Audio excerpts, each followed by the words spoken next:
Buenas tardes, profesor y compañeros. Mi nombre es Michael Durán y el día de hoy analizaremos uno de los eventos más transformadores y debatidos del siglo XX en nuestro país, lo que vendría a ser la reforma agraria implementada a partir del año de 1969 por el gobierno militar de Juan Velasco Alvarado. Bueno, para entrar en contexto, antes de esta reforma, el campo peruano estaba dominado por el sistema de latifundíos, donde pequeño porcentaje de la población era dueña de casi todas las tierras laborables, manteniendo a miles de campesinos en condiciones de explotación casi feudales. Aquí les doy unos datos, ¿no? Sobre el latifundismo absoluto, gamonalismo, servidumbre y lo que es la inestabilidad social. Frente a la pregunta de si la reforma agraria fue beneficiosa, mi postura vendría a ser de que si bien tuvo un impacto social de justicia y dignidad largamente esperado, desde los puntos de vista político y económico, generó serios problemas estructurales que afectaron el desarrollo del país a largo plazo. Y a continuación les voy a presentar estos tres frentes. Primero, el aspecto político, que fue el quiebre institucional y el control estatal. Desde la perspectiva política, la reforma agraria no se dio en un marco democrático, sino bajo un régimen dictatorial militar.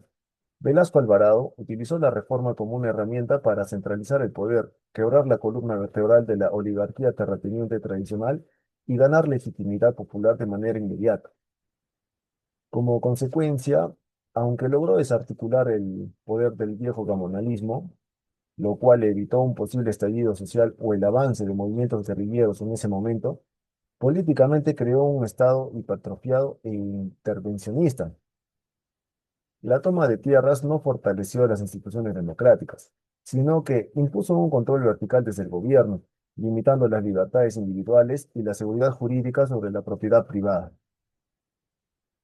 Ahora, en cuanto al aspecto económico, donde fue el declive de la productividad, en el plano económico, la reforma es considerada por la mayoría de historiadores y economistas como un fracaso técnico. El lema campesino, el patrón, ya no comerá más de tu pobreza, funcionó como propaganda, pero la realidad económica fue distinta. Las grandes haciendas, que eran altamente productivas y agroexportadoras, especialmente en la costa, fueron expropiadas y entregadas a cooperativas como las CAPS y SAIS, dirigidas por los propios trabajadores y administradores estatales. Como consecuencia, la falta de la capacitación técnica, la mala gestión pública, la ausencia de tecnología y la falta de inversión privada llegaron al colapso de la producción agrícola. En Perú pasó de ser un país exportador de azúcar y algodón a un importador de alimentos. Además, el minifundío, que es la parcelación de la tierra en pedazos muy pequeños, impidió que los nuevos dueños pudieran acceder a economías de escala o a créditos bancarios, empobreciendo el campo de las siguientes décadas. En el aspecto social, aquí es donde encontramos mayor beneficio de la reforma. Desde el punto de vista social, la reforma agraria significó una reivindicación histórica y humana para millones de campesinos. Se rompió definitivamente con un sistema de servidumbre donde el indígena era tratado prácticamente como un objeto transferible junto con la tierra. Y en consecuencia, la reforma otorgó ciudadanía, dignidad y derechos a la población rural. El campesino se convirtió en dueño de su destino y de su tierra.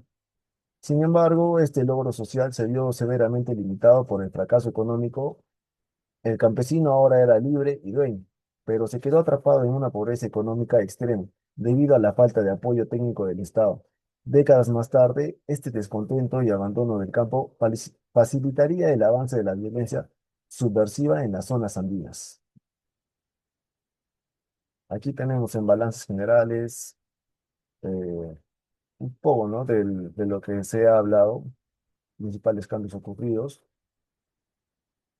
mm, el legado en el Perú de hoy, la transformación nacional. La reforma agraria cambió para siempre la demografía del Perú, impulsando un proceso masivo de migración interna hacia las principales urbes de la costa. Eh, Enseñó que la posesión de la tierra no es sinónimo de prosperidad si carece de inversión privada, capitalización y tecnología competitiva. El posterior auge de la agroexportación moderna del siglo XXI no confirma ya de libre mercado para alcanzar la competitividad en el campo.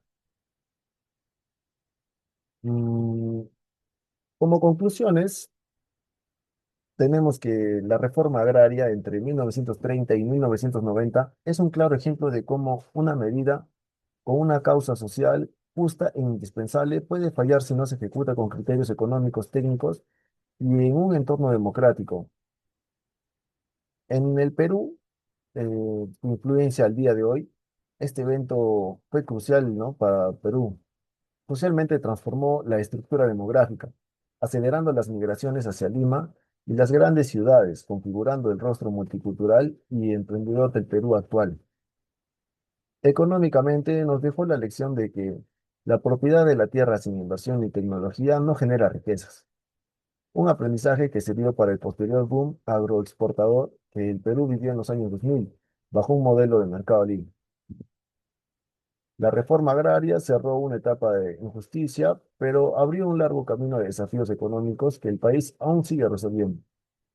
Muchas gracias.